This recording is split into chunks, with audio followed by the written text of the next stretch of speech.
How you doing? It's me, Supreme. I'm back with another review. I'm going to cut this review into two halves. I apologize about the delay in between the preview and the reviews, but better late than never. Of course, today I have the Legacy Collection, all new ATST Walker, which is a Wal Mart exclusive in the US. Give you a quick flyby of everything you get. It comes with two guns you can switch out. ATST driver. Here's missiles for the second gun.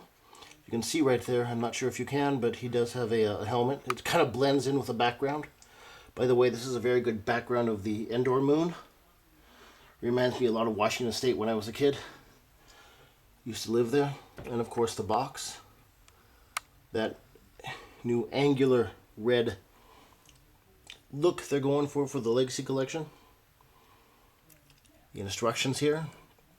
It's somewhat skimpy on the instructions. They mainly show you how to use the missile launcher and how to switch out the weapons. I had to look at the articulation myself online.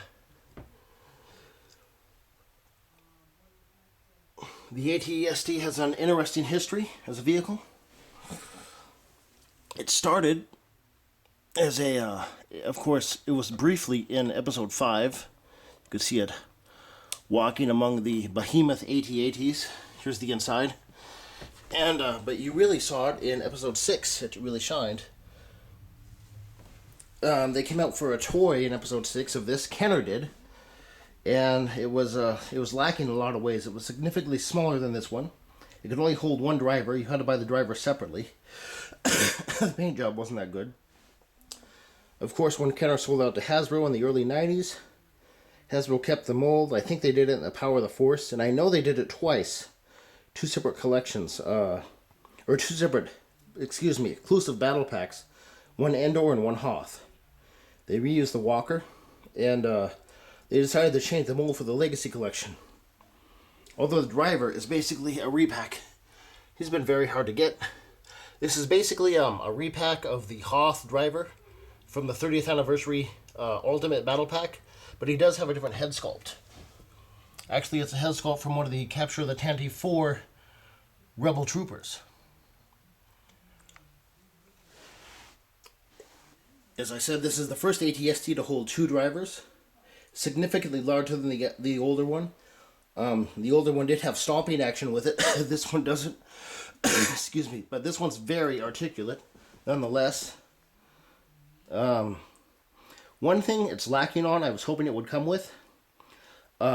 Some online articles showed it coming with the plastic logs that came with the Endor Ultimate Battle Pack. I was almost sure it would come with these two plastic logs, but it didn't. Still, that's alright though. I still like the Walker. You pay just under $44 for this, in the lower $48.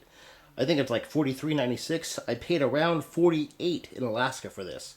They usually charge about $5 shipping on vehicles. So I'm not sure about overseas how much this is going to be, but you're going to pay just under $50 in the US for this thing. It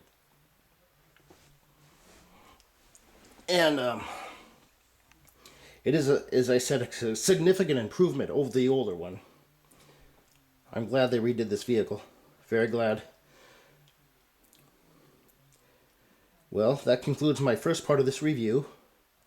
And stay tuned for the articulation coming up next. This is Supreme signing out, and thanks for tuning in.